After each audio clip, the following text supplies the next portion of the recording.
Good morning, everybody, and welcome to yet another JBS discussion. My name is Lyle White. I head up the Johannesburg Business School. We are very, very excited today to talk to one of the leading experts on the theory of constraints, and also lectured on the MBA here at the Johannesburg Business School, but he's also a leading authority worldwide on this. First and foremost, we have some crucial lessons to learn from. And what I'm very, very excited about is Alan's going to take us through this. Dr. DrAlanBarnard, he is one of the world's leading decision scientists. When I was delving into an area that I'm not too familiar with, and it was a very, very exciting moment reading up about the theory of constraints, because this is what Alan really presented to us and said, well, this is something that we've got to think about. I immediately started thinking back to decision-making theories and what is the importance of decision. Coming from an economic background, I was reminded of the origins of economics, of classical economics, rational thinking, bounded rationality, and all these other things that factor into some of our thinking. I brought up some of the theories. He's a practical person. He's in the real world of decision-making and around applying that theory of constraints to his world and to his clients. He has a stellar CV of clients, of his experiences, and most importantly as well, of his background and what he enjoys doing most. And I'm really looking forward to engaging with Alan. So without further ado, and without taking up too much time for this session, we've got an hour to go or so. I'm going to hand over to Alan. Thank you very much for joining us. Thank you, Lyle, and thank you so much for the introduction. As Lyle mentioned, this discussion is really about just sharing some crucial lessons that I think we could learn from COVID-19. As a brief introduction, I'm CEO of Goldratt Research Labs. I had the amazing opportunity to co-found the company with Dr. Goldratt, who's the creator of Theory of Constraints. He wrote this seminal book, a classic management book that's taught in most MBA programs called The Goal, published in 1984. One of the top 150 books of all time, sold about 10 million copies, and it provided some key insights of why constraints, knowledge of a constraint in a system is really important and very useful. And I'll share a little bit more about that. What our research lab does is it's driven by helping both organizations and individuals make better, faster decisions when it really matters. We make thousands of decisions every single day. That can be quite overwhelming. The good news is that most of those don't matter, but a few do. Getting those right or wrong can have a huge impact both on your personal life as well as on that of your organization. And what we study in our research lab are what are the avoidable and consequential decision mistakes that people make both in managing complex organizations, but also in managing and trying to improve their own life. When we are partnering with organizations around the world, and we've had the privilege of working with some of the industry leaders, many of them Fortune 500 companies, we work with them to answer just two simple questions. How much better can you do? If you look at that graph, is it a little? Have you plucked all the low-hanging fruit, and from now on you can only make small incremental changes or improvements, or can you improve a lot? And the underlying assumption there that you have to challenge is we are doing the best that we can. And then the second part is how best to do it. What is the simplest, fastest, lowest cost, lowest risk way of doing that? And often the underlying assumption that we have to challenge there is that in order to get a big jump in performance, we have to make big changes. And big changes are risky, and as a result, we prefer not to do it. What I'd like to show you today is a few examples of how small changes in the right area can have a dramatically big impact. And over time, we've tested these ideas, both in the private sector. For example, we worked with Microsoft. We helped them to redesign their global supply chain, simulated that supply chain to test all the new strategies that we developed with them. And in the same financial year that we started on the main product categories, they got their inventories down by over $250 million and sales up by a few $100 million. And this was an organization that, as you know, is the largest in the world in terms of market cap, but also probably one of the most effective and efficient organizations. But it shows what the potential is that can be unlocked even in the best companies in the world if you can focus on the right areas. All the way to working with, for example, Utah State Government with their governor's office, where we help them to identify what are the key enablers to improve the productivity of their various agencies by at least 25%. We worked with a team of amazing theory of constraints experts on the project, and driven by Kristen Cox, that is an incredible woman that leads that governor's office. So it's a very large range of experience. Our organization is really inspired and driven by this simple quote that has inspired me personally from a very young age. It's a quote by Jean-Baptiste Perrin, one of the leading scientists, French scientists that first validated Einstein's theories. And he said that the goal of all science is to substitute visible complexity for invisible simplicity. And I hope that I can share with you some of that invisible simplicity that we've discovered when it comes specifically towards improving, analyzing, managing complex systems, and specifically related to decision-making, especially when you're going into a situation that is so difficult to imagine before the time like this COVID-19 pandemic. So let's start with, I want to share 8 lessons that I think is worthwhile learning from this pandemic that hopefully can be applied both in terms of the recovery of your organization from this pandemic, but also to prevent such a crisis from happening again. So the first one is why are so many businesses so fragile?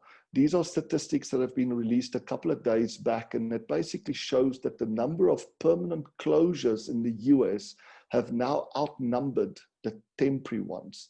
And that's devastating. And obviously on the right-hand side there, you can see which industries have been hit worse: the restaurant business, shopping and retail, beauty and spas, bars and night life, and fitness. Many of these businesses have been built over decades. Some of them are multi-generational businesses. And literally within a couple of months, they've closed down. And in order to understand that a little bit, I'd like to share with you what I think is probably one of the most important classifications that have been developed within the field of decision-making and analysis of systems in general, but specifically organizations and people, which is the work by Nassim Taleb in his book that he launched in 2012 called Antifragile. He said, when you look at systems, you can classify them as being effective or efficient or compliant, but a more useful way to classify them is to see how they respond to positive and negative stresses. And there's 3 types of systems: one that are fragile, one that are robust, and the real opposite of fragile, which is not robust or resilient, but anti-fragile. So what does a fragile system look like? If you think about this graph there, the vertical axis is showing you the positive and negative impact of a stress. So that could be losses and gains in a business, making profits or losses. For a person, those losses and gains could be your emotional state, how happy or unhappy you are. On the horizontal axis is the stress, the negative stress on the left-hand side and a positive stress on the right-hand side. A fragile system is one that is harmed more by a negative stress than what they benefit from an equivalent positive stress. So over time, even if the negative and positive stresses are random, they should cancel it out because they are harmed more by negative stress than what they can benefit from a positive stress. Over time, their performance goes down, and often one big negative stress can really kill them. If you think about a single person business, if your demand for your product or service goes up by say 10 or 20 or 30%, your sales will grow, your profits will grow up to a point. What is that point? Where do you start getting the limited gain is where you reach your capacity limit. And that's where theory of constraints comes in, is there's every system has at least one constraint, else it would be producing infinite goal units. So as soon as you hit that constraint, your performance will plateau on the upside. But imagine losing 50% of your sales. Suddenly you can go bankrupt. And that's what a fragile system looks like. A robust system doesn't have a concave response to stress, but a sigmoidal response to stress. So it's figured out mechanisms to limit the pain, but often those same mechanisms that limit the pain or the downside can also limit the gain or the upside. A good example of a robust organization would be a very high fashion goods company like Gucci, etc. When there's a downturn, maybe their sales will go down by 10% or so. If there's an upturn, maybe their sales will grow by 10%. but it doesn't grow substantially or go down substantially because the type of clients that are buying from them are not that affected. So robust systems over time, they don't really care that much about volatility. It harms them a little bit if there's a downturn, they benefit a little bit, but over time they end up, as long as the negative and positive stresses cancel out, they're equivalent, then they'll be fine over the long term. An anti-fragile system is one that looks like this, where they have a convex response. They've got limited pain. They have mechanisms to reduce the pain, but they also have unlimited gain. They can fully capitalize on the gain. And that's a key lesson here that I want to share as the first lesson. To become anti-fragile, to transform your organization from fragile to anti-fragile, you need enough options, enough changes that you can introduce into your organization or in your life that has a big upside if it works, small downside if it doesn't. The options you want to stay away from, the changes you really want to stay away from, are those ones that have a small upside if it works and a big downside if it doesn't. And that leads me to the next insight or lesson that I hope we can learn from that, is that there's asymmetry in reality. I want to ask you to do a mental experiment with me. What do you think your response will be if you walk into a casino and they tell you that they've got a new game that they are offering their clients? You will win or lose randomly, completely randomly, and it will be 50-50, either winning or losing. Every time you win, you'll make 30% of whatever money you've got. Every time you lose only 25%. Do you think that this would be a great game? And when we've tested this around the world, most people would say, absolutely, I will jump at this type of game. I will make a fortune. And if we had a bit of more time, I can ask you to do a little experiment, but I'll show you the calculation. So for those that want to try it out, just open up your smartphone, go to your calculator. And what I want you to do is to say, start off with 100 and go plus 30% and minus 25%. Plus 30%, minus 25%. Plus 30%, minus 25%. Our intuition screams at us that because there's asymmetry in our favor, over time our wealth will grow. Actually, the opposite happens. After just 20 such trades, we would be left with 22% less than what we've started with. And this was really interesting. I discovered this phenomena just when Antifragile came out. In about 2011, I got the first draft from Nassim Taleb. And I tried to build a robust system. And I thought a robust system is one that, you know, if you imagine a business, 1 year it makes 20%, the next year it loses 20%. 1 year it makes 20%, the next year it loses 20%. And to my very big surprise, such a system goes down very, very quickly. And you can see it in the numbers there. And why is that? Because the response to positive and negative stresses is asymmetrical. And if you wanted to understand the math behind this, you can actually calculate what the gain percentage is that you need in order to overcome a loss percentage. So some numbers here, if you can lose 10%, so it will be 10% over 1 minus 10%, so 90%. So 10 over 90 would be 11%. That's what you need, whether you are buying houses and selling houses, whether it's your business that's selling products or services, whether it's you individually that's selling your time for a benefit. In order to ensure that you break even, if you could lose 10%, you must be able to make 11%. But look at what happens when you could lose 50%, which is what's happened to many businesses in the COVID-19 crisis. They could lose 50%. Their break even is 50 over 50 is 100%. So the lesson here is, number one priority for any organization, for any individual, is to protect itself from big downsides.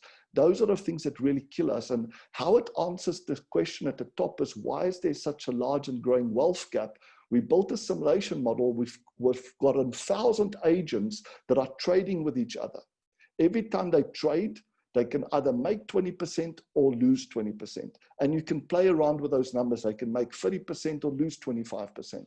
And what is fascinating, over a very relatively short period of time, the majority of them will end up with almost nothing. And quite randomly, a few of them, and sometimes just one, gets all the wealth. And we think that this is a very interesting, different way of explaining why the wealth gap in the world is not just large, but will continue to grow. It has very little to do with discrimination and all to do with the asymmetry and the maths when we are trading, making trades. So next one is, why are system constraints so important? What is a constraint? Very simply, it's a resource that just doesn't have enough capacity to meet the demand placed on that resource to achieve a certain goal. So once you define the goal, defines what resources I need to achieve that goal. And if I don't have enough of those resources, that's a constraint. But we can actually classify systems based on constraints and buffering. Rather than looking at the complexity of the system as determined by how many parts or interdependencies there are, we can also look at it from a constraint perspective. So a simple system is one that has a single constraint that is properly buffered and protected from the rest of the system. That makes it very simple. How do I analyze, improve, and manage a system? I only need to analyze A, if A is my constraint. How do I protect the system? As long as A is protected from being starved or blocked, the whole system is protected. When I have a complex system, I have multiple constraints, but they are still decoupled. But now to improve or manage or analyze the system, I have to go and analyze, improve, and manage each of the parts of the system. That makes it complex. Chaotic is when I have multiple constraints and they're interactive. There's no buffer. And the way that we can show that is with a very simple dice game that appeared in the goal. And basically the question is very simple. Imagine you have machines or processes A, B, C, D, E. They work in series to produce some product or service. And each of them on average can produce 3.5 units per day. The output is determined by the throw of a dice between 1 and 6, very nicely uniform distributed. And the question is, how much will this little factory or business of mine produce after 100 days? The devastating answer is it will produce about half of what you expect. You'd assume that because each machine is capable on average of doing 3.5 a day, multiplied by 100 should give me 350. And that's the commitment that you will make. When you actually play the game, and we've created a simulator that will give everybody access to at goldrattdicegame.com that you can actually prove this to yourself, is that you get about half of that out. Why is that? Because of the asymmetry in the maths here is that if A throws a 1, it doesn't matter whether B, C, D, or E all throw 6s. Only one will come out. And if A, B, C, D all get 6s, doesn't matter if E gets a 1, only one will come out. Now, that's a devastating part, but there's an upside to chaotic systems, is that small changes can have a big impact. So if I just put buffers of just 1 in between there, so if A got a 4 on day 1 and B got a 3, that additional 1 can go into a buffer that will be available for the next day when B gets a 4 and A gets a 3. Just that tiny change will already get my output from 165 to 210. That's a massive improvement in output. But we still have a problem. We are only 60% reliable on a commitment that we've made to customers and our investors. So how can we turn this chaotic system into a complex system? Is by adding enough buffers in between, by decoupling them properly. And suddenly we get another massive jump of 210 to 280. And now we not only have improved our throughput dramatically, but we're also getting much more reliable. But still in today's environment, you can't be 80% reliable. Customers will switch over to a competitor. So what is the counterintuitive solution here? To both increase the output, but also to dramatically increase the reliability of your commitments to customers and shareholders and suppliers, is make a chaotic system simple by selecting one of these and turning it into a bottleneck. So slow down A, so it can only throw between 1 and 5. It means its average will drop to 3. We can use that bottleneck capacity to now make a commitment. So we're not going to commit to 350, we'll only commit to 300. And remarkably, if we've got enough buffer behind it and in front of it, so it's never starved or blocked, it will most of the time produce very close to its theoretical capacity, which will be higher than the complex system. And we are getting 95% levels of reliability. Most systems that we work in today, most organizations, either because of design, where they're trying to make the system super efficient and design it in a way of balancing capacities, or over time through debottlenecking or downsizing or right sizing, they end up being complex or chaotic. In these environments, you can't identify where the bottleneck is or the constraint. It moves around all the time. A much better approach is select one, make it a bottleneck, and suddenly you'll dramatically increase your performance. So if your system is chaotic, which means that lead times are very long, you're getting much less out than expected, you have to reduce the commitment or the WIP, make it simpler and more stable by turning it into a simple system. The lecture that I give to the MBA program goes into much more details about this. If you're interested, I think that lectures are available to be sharing. And this is just a visual explanation of why that is happening. What is the impact of a resource constraint is that you have queue times growing a little bit linearly as you increase the utilization of a resource. This is a resource that can be a single bank teller, or it could be a whole supply chain, doesn't matter. Work arrives, work gets completed. The rate of the work arriving over the resource capacity gives you your utilization. Reliability drops a little bit as you grow your utilization. Throughput keeps on increasing until you hit the capacity constraint. But now what will happen is we expect it to keep on growing or decaying linearly. But of course, with queuing theory, we know that these things explode. They grow exponentially. The queue time, traffic is a good example. A trip that might take you 30 minutes, traveling 120 kilometers an hour for 60 kilometers, 30 minutes could also take you 3-4 hours if the road system is just overloaded. And this is an important insight because it also deals with our own productivity. If you think about a one-day task, how long should a one-day task last? Well, it could last one day, depends on your utilization. If you're 50% utilized, one day is already accounted for. That same one-day task will take you 2 days to complete. If you're 80% utilized, the same one-day task will take you 5 days to complete. But if you're 99% utilized, it will take you 100 days to complete. So that's a key insight here. You have to, if you find yourself in the scale zone, you have to find a way of getting out to this edge of chaos without jumping too big. And this is an important lesson, is when we see backlogs, there's a bottleneck. If we see low reliability, it means our buffers are too small. Both of those will contribute to lower throughput, higher cost. But why is that? Resources don't wake up to become bottlenecks. We have made a bad decision by overcommitting or overproducing. Why is our buffers too small? We've made a bad decision. We've underestimated variability or the impact of it. And both of those are driven by bad assumptions. So if we see this causalities in reality, it's normally find out what are the decisions and the bad assumptions that have caused that. The last 3 quick insights is around recovery. There's different shapes of the recovery. This is what a poll showed when we asked thousands of people to tell us what they think will be the recovery for their industry, but also for them personally. J is where you actually will benefit from this COVID-19 crisis. There's about 10% odd people there, but the majority think it will be a U-shaped recovery. And the lesson I want to show with you here is that even though it's impossible to predict accurately what the positive and negative stresses will be on a system, you can quite accurately predict the stress response. This is for a real company calculating what will happen if the sales go down by around 25%, what will happen to their profits. They had a budget of 100 million in sales, 5 million net profit. And each of these recovery scenario we can model and see how it will impact their financial performance. Look at the worst case and best case and see how we can make changes in the environment to get closer towards the best case. The last 2 quickly is how should leaders respond to a crisis like this? Imagine these are the type of main issues that you have to deal with as a leader: the heart disease, cancers, massive amount of deaths. And you start noticing this little reported case, there's a few hundred people with cases and a few deaths, and suddenly this happens.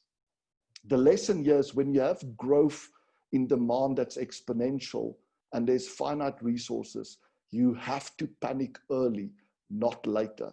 Always remember that if the demand can grow exponentially and on top of that there's finite resources, you have to panic early. everybody's been talking about the flattening the curve, but I think this is also a generic lesson when you are in a situation where you have resources that you don't have enough of to meet the demand, especially when that demand is growing. There's two steps that you must always do. The first is identify what are the resources that are in critical scarcity at the moment, and think about how can you raise the capacity there. How can I pivot? How can I get the alternative sources of those capacity? And normally you need them in a full kit. It doesn't help if you've got ICU beds, but you don't have ventilators. It doesn't help if you have the doctors and nurses, but they don't have PPE, or you have the tests, but not the test kits. So always think in terms of pairs. Two things you have to do is find a way of increasing your capacity immediately and find a way of reducing the demand peaks to smooth out that curve, to delay things that can be done later. And that obviously in this COVID-19 meant getting people full compliance, maintain social distance, wear masks, stay at home if you can, and isolate those people with underlying conditions. And then the last one I want to share is just why did so many leaders get this wrong? And this was a decision-making tool I developed called the Pro-Con Cloud method. It essentially helps us to understand why people often overreact or underreact, why they make avoidable decision mistakes, and to help develop options that has asymmetry in our favor. Big upside if it works, small downside if it doesn't. So the first step is, what's the problem? COVID-19 has dramatically reduced the income of our organizational family.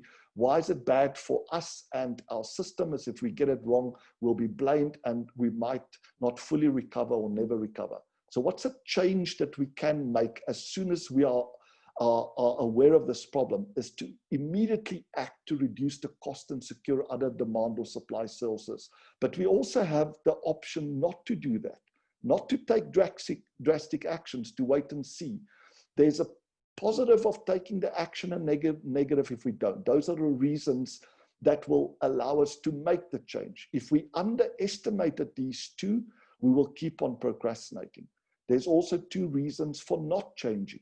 If we've exaggerated those two reasons, we'll keep on procrastinating. And both of those pros are important to achieve our goal. Both of the cons can cause a major threat to us. If we're trying to understand why did we get into this position, why did we fail to have enough buffers? That was the action that caused this problem. And why weren't we prepared to fully capitalize on the upside versus taking actions now to buffer and to fully capitalize? Again, there's positives of doing that and a negative if we don't. Those are the reasons if we do. If we've exaggerated these, we might overreact. If we've exaggerated the pros of the no change or the cons of the change, we might underreact. So this is a very simple diagram to help us see why we might over or underreact.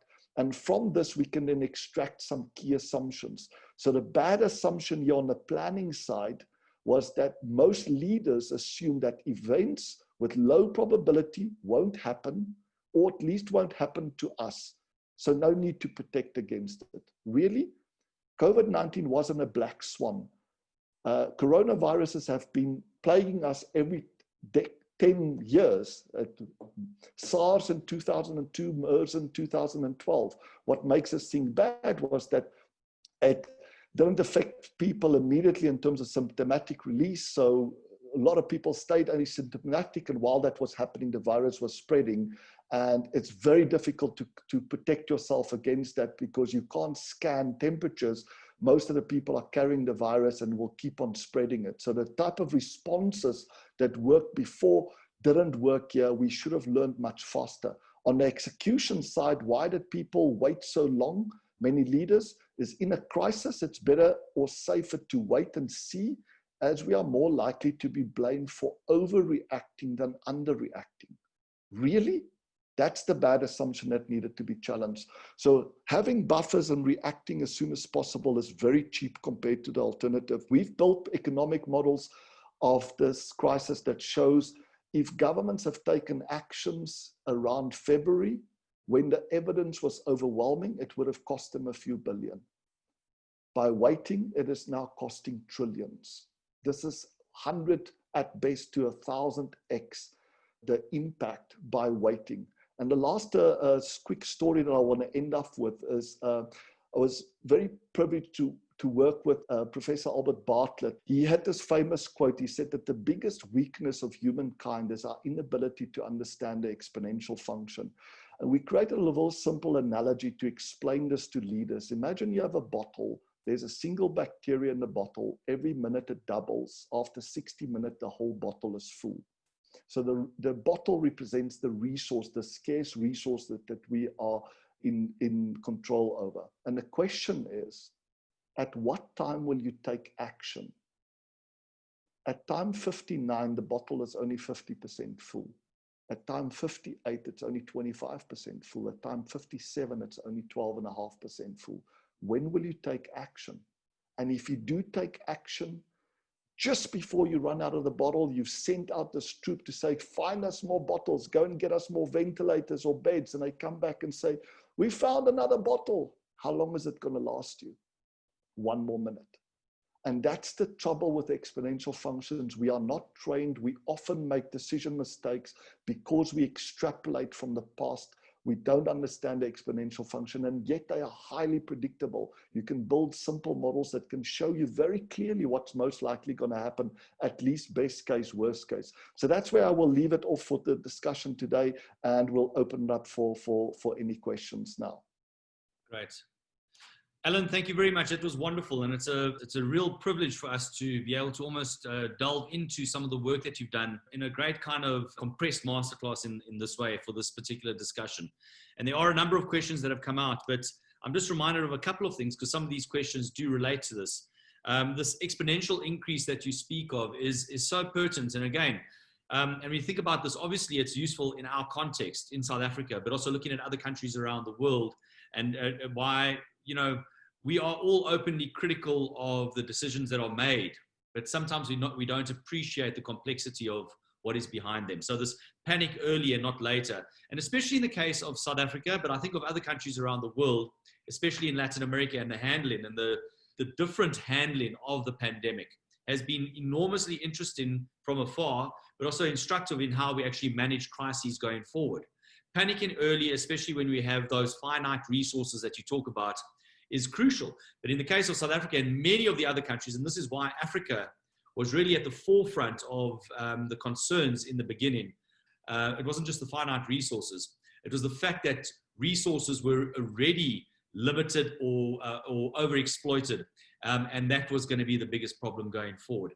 And I think it is really, really important and pertinent for the way we actually engage in our assessment of the situation right now. So that's been very helpful for me personally while you've been speaking through this and making sense of some of these. One of the other things that we have that has come up, and sorry, I'm just abusing my role as chair at the moment, is whether COVID-19 and the crisis that has followed. And I like to distinguish between them, by the way, because obviously they are linked. But the crisis and the pandemic, whether they are indeed a black swan. And I was always suggesting that they are not black swans, because as you correctly stated, we've anticipated these, that we saw them come in. It's always it's kind of the known unknowns that we don't prepare ourselves for. If we're really preparing for black swans, and that's the fault of strategists, and they write endlessly about black swans, but why prepare for something that we don't know is going to happen instead of prepare for things that could potentially happen? I do think if I had to maybe challenge this whole thing around whether, if you and I were sitting around having a bit of a debate about whether it was a black swan, I think the confluence of factors that came together and the timing may play on the part of it being a black swan, because it is quite an unusual time in history, and the confluence of information and social media and all these other things that all played together. And we could never have predicted that perfect storm coming together in what we see now in terms of the COVID-19. With those brief comments from my side, I'm just looking at some of the other points that we might touch on going forward. And I'm doing this quite intentionally from the audience to maybe unlock one or two of the questions that they might have. But around, I think the full kit that you refer to, putting this all together also speaks to systems thinking and the need for a greater systemic approach to our thinking around these types of constraints and this decision making. I think one of the other interesting things is how you've actually demonstrated this exponential increase. And we saw this with the countries that, and South Africa has become one of those countries where the numbers have just increased dramatically. But I look at Brazil very closely on a daily basis, and that was certainly the case. And Brazil's numbers are infinitely larger because of their population size and because of their handling. And let's not forget, they also do have severe resource constraints for their population. One or two of the questions relate to all of this, and especially to the complexities that we are seeing around the government handling and things. So I'm going to go into some of these questions, and if you don't mind, I'm going to take a couple of them at once. Sure. Vane asks, government is a complex system that was constrained by the pandemic, which you have mentioned. I believe it's an under-resourced system as well, but that's a different story. What lessons can we learn from business to improve decision making? That's the question from Vane. Then Alicia van der Sant asks, please discuss effective examples of buffers in one-man businesses. So Alicia is very interested in the micro businesses, the one-man businesses. Also comment on adding revenue streams in the context of making the business more robust, but maybe also concurrently stressing the delivery system. Okay, so how do they find the sweet spot? So she's got two questions there around that. If you need me to repeat that, I can. I apologize for the longer question. And then Rensha Feta says, can you provide a use case of an organization that applied these lessons? A useful case, I presume. Rensha is asking, a useful case of where the organization has applied these lessons, or some of them, during the pandemic to remain successful and growing. And then I'm going to, just because now the questions are flowing thick and fast here. Charmaine Hall is our firm, and she wants, her firm is Norton Rose Fulbright, panicked early, and it was a very good safety net. So she really, that's just a comment from her side. And that's also from a large organization that panicked early. I believe a lot of them did. Our mother institution, the University of Johannesburg, let's put this in panicked in inverted commas. But we did see this coming, and we had to do these shutdowns, which were criticized. But I think it is a very important one. Because that was a last comment, Alan, I'm putting you on the spot with a number of questions at once. I'm really stretching the mind at this early hour. But Huersen Wouda has said, thank you for the excellent presentation. May I raise the question as to how does one convince any management who are conservative and egocentric? I'm sorry, I've lost that question, but I suppose they're asking about a management that is conservative and egocentric. Not sure why they included the egocentric there, but let's just include that anyway. But they're asking that, how do you convince them of this process? Because obviously what they're talking about is a very dominant and a closed management structure. And how do you convince them of those? We have further questions, but I'm not going to take them now. Brad Francis from Dubai has called in. Kamogelo has got one or two, and then Arthur Thompson, and I'll get to those questions after this round. Thank you, Alan. Great. So let me start with, I think one of the lessons is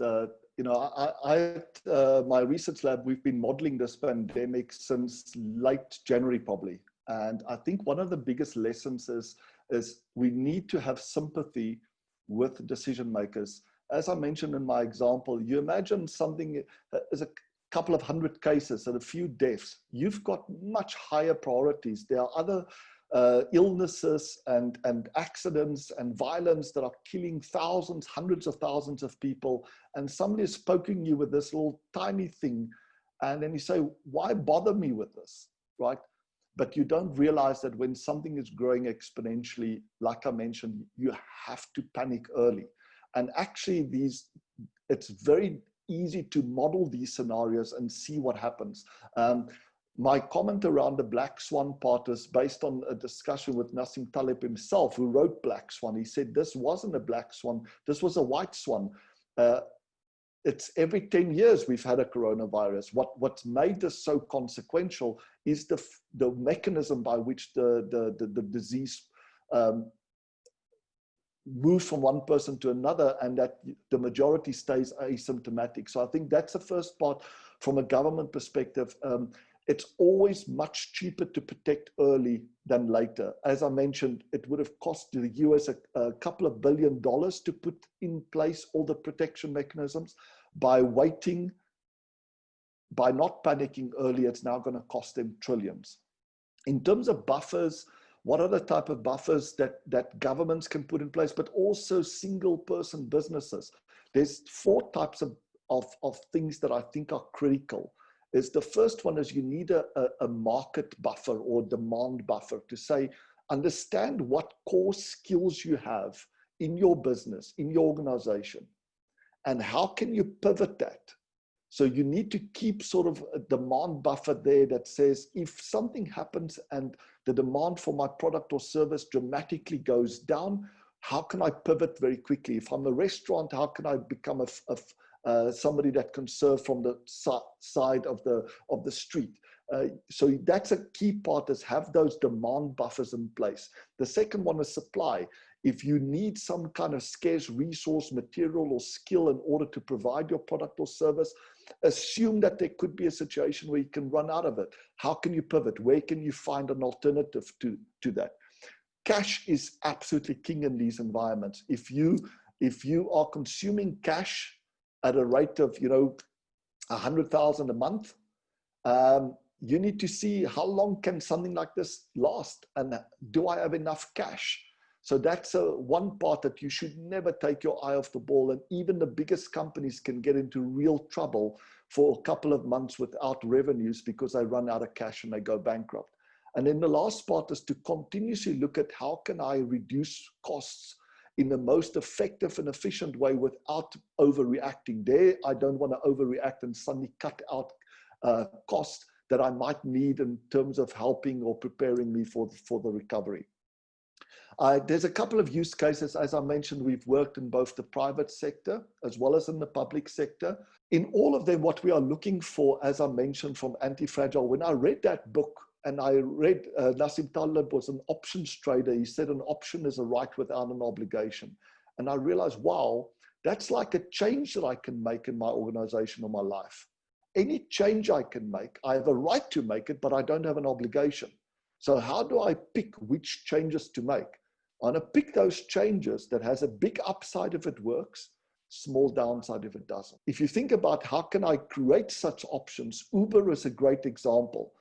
They have limited their downside by getting drivers to own the assets. So during a pandemic like this, they're not stuck with a massive balance sheet that they can't do much about. How do they fully capitalize on the upside when the demand does exceed the supply? They have surge pricing. And basically what it says to the consumer is, if you don't need to go now, you don't have to pay 3 times the price. If you can wait, then wait. But if you have to get to the airport, else you'll miss a flight, you're quite happy to pay that. We've introduced that concept, and we're constantly looking for mechanisms that can limit the downside without limiting the upside. For example, we did one of the largest steel manufacturers that said during a situation where the demand for steel exceeds the capacity, what then normally happens is the traders come in, they buy up all the stock, and then they sell it at premiums. So you're selling product to people that don't need it now, that exploits the market. So what if we built in a mechanism into the service level agreements upfront, so we're not exploiting the situation, we just tell customers upfront, if we notice our buffers are getting into the red, what we will do is we will start automatically increase the price. Right? So if you don't need steel now, don't buy it now. If you're sitting with 3 months stock, don't buy it now. But if you need it because you have only 3 days of stock, there's a price of having the steel, there's a price of not having the steel. You can most happy to pay that. So there's a whole bunch of these type of case studies that we've tried out, but it's all focused around how do I create options for my business, for my organization, and for me personally, that has a big upside if it works and a small downside if it doesn't. I should be careful, and that relates to that last question. Conservative tends to mean that I'm conservative in terms of the risk I'm willing to take. But that's a wrong way of looking at it. And to me, the best way of thinking about it is to think about investment. Imagine you've saved sort of a million rand, right? And you're ready to retire. How should I invest it? And you say, I'm going to go for a low risk portfolio. And you think about what's the best case in the low risk portfolio. So I can make 10% on my money. What's the worst case in the low risk portfolio? I can lose all my money. Even though it's low probability, I can still lose all my money. Versus another strategy that said, what if I did the following? I put 900,000 into an investment where there's zero risk of losing it. Practically zero risk. And I take the other 100,000 and I invest it into an option that can give me 10 times the return if it really works. And I now redo the calculation. I say, what's the worst case scenario in that investment strategy that looks high risk? It's 900,000 I can be stuck with. What's the best case? I can get 1.9 million. So I think it's a dramatic way of changing. What does conservative mean? Conservative means that you stay away from options that have a big downside if it lost, if it can lose because of that mathematics that I showed you. You have to do whatever you can to stay away from options that could have a big downside if it fails. Okay, Alan, we've got a couple of, we've only got 5 more minutes or so. Sure. Time is always short when we're having these interesting engagements. Suzanne Hughes, thank you very much for your comments and just for your information, Alan. She thought this was an excellent and thought-provoking, and she's thanking you for that very much. So thanks, thank you, Suzanne. But just a couple of questions here. Kamogelo has asked, with panicking early, can leaders